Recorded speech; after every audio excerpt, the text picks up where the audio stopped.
in this video, we are going to talk about triple integral, which is what we learned, multivariable calculus. So in multivariable calculus, we noticed that, yes, this is a PS page, but it's just for drawing. Like in literary integral, so basically double integral can be illustrated like something like this. So we know that in xy plane, a double integral dA, we can imagine it as a little change in x, which is dx, and little change in y, which is dy. So we get a small area. Of course, this is a little bit big, but just imagine it as really, really small. Since when we learn about like first integral, it could be like dx, it was just a small change in x, and we get an area on there, something like that. So basically, get my eraser. When we are talking about double integral, dA could be either dx, dy, or dy, dx. Just see which one will help you integrate more easily. And when we have, just imagine what you learn in geometry. Length times width is area. Make a lot of sense. Okay, great. So now let's go into triple integral, which can be illustrated by something like this. And dv, so now we'll have a three-dimensional plane. This was a three-dimensional plane. Now we can have a little cube, which give us changing x, changing y, and changing z. So imagine what you learn in geometry. There was a rectangular, and then you have its width, its height, its length. You times them together, you get a volume. So I guess it also makes a lot of sense to just think of dv as a little change in dy, dx, and dz. Of course, you can write it in different order, but in this chapter, we are likely to put dz in front just for the easy calculation. So when we are writing, we are using like triple integral to get volume. The Q here represents a solid region in space. And normally we may have a function, but if you have the function, this is probably a function of density, which in real life will give you something as mass, but that's too overheaded. In this video, we're just going to talk about volume. How do you find volume using a triple integral? I will use two examples from the book Information Calculus, Ninth Edition, 2010, in section 14.6. It said there was a solid that's a common interval below the surface, x squared plus y squared plus z squared equal 18, and above the parabola, z equal 12 x squared plus y squared. So let me use GeoGebra to just draw all the surface. It will be something like this. We need to get the space inside the sphere, but outside the parabola.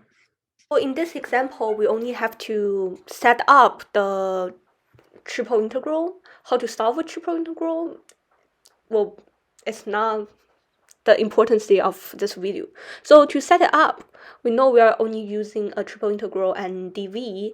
Therefore, the idea is that we need to find the bottom limit and the top limit.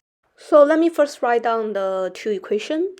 And normally we'll use dz and dx dy, or dz dy dx, just to make it easier. Why? Because we are more used to xy plane. So after we solve the dz, looking at dx dy or dy dx is just in xy plane, it will be easier to find the limit. So by the second equation, we can get 2z was x squared plus y squared. Since we are finding the limit, we need to find where they touch together. So we can plug this equation into the first equation, x plus y squared was 2z. So 2z plus z squared equaled 18. So now we need to solve for z.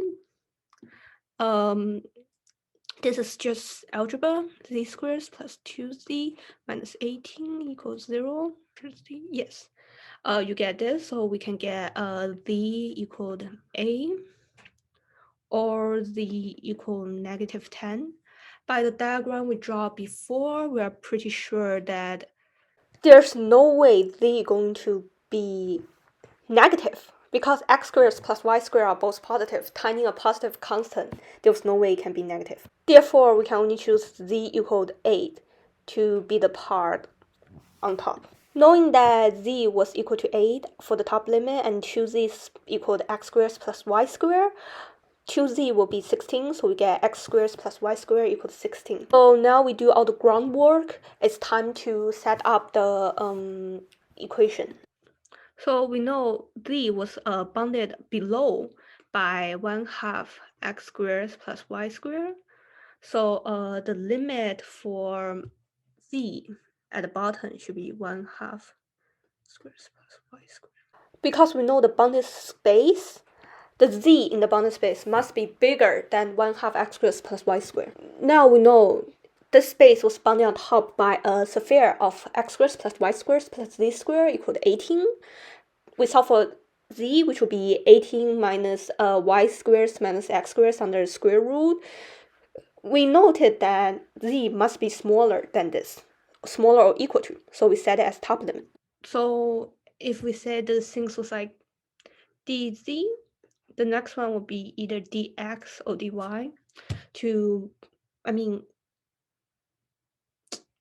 let's use dx. So for dx, we know so now we eliminated z. We know x squared plus y squared was 16. So x could either be 16 minus y squared or negative 16 minus y. And we know negative 1 was definitely smaller than the positive 1. So yes, so it will be the lower limit and the other one will be the upper limit. So after solving both dz and dx, we have only dy left, and in terms of dy, we want to get a real number. Therefore, you can only plug in numerical value. So this function is a circle. We know it's a circle with a radius of 4, 16 days. So since we solved for z, this is why we put z in front. We are used to xy plane. Now we are back into 2D. It's just a double integral of the space. And the space is x squared plus y squared equals 16, which is, circle. And for the first one, we can treat it as value for y because we still have a dy behind. We can replace dy later, but now we are left with only dy, so the limit was just negative 4 to 4 because you are within a circle. Now you set up the equation. The importance of this question was teaching you how to set up the limit of a triple integral. So for next question, I want to teach you something about, I talk about if you set the first one as dz, dx, dy, or dy, dx could be randoms, and you will get the same result for that. Therefore, I want to use example 31 to discuss how to figure out what solid looks like and how to find a new limit when you change the order of integration. So first, give me some time to chop down the question. Okay, so the question is, it gives you a triple integral. You need to rewrite it in dz, dy, dx. So now let's first think about what on earth this z is. So by the first one, set up for z, we know z was bounded by a top integral y minus y squared. and bounded below by 0. So x was bounded above by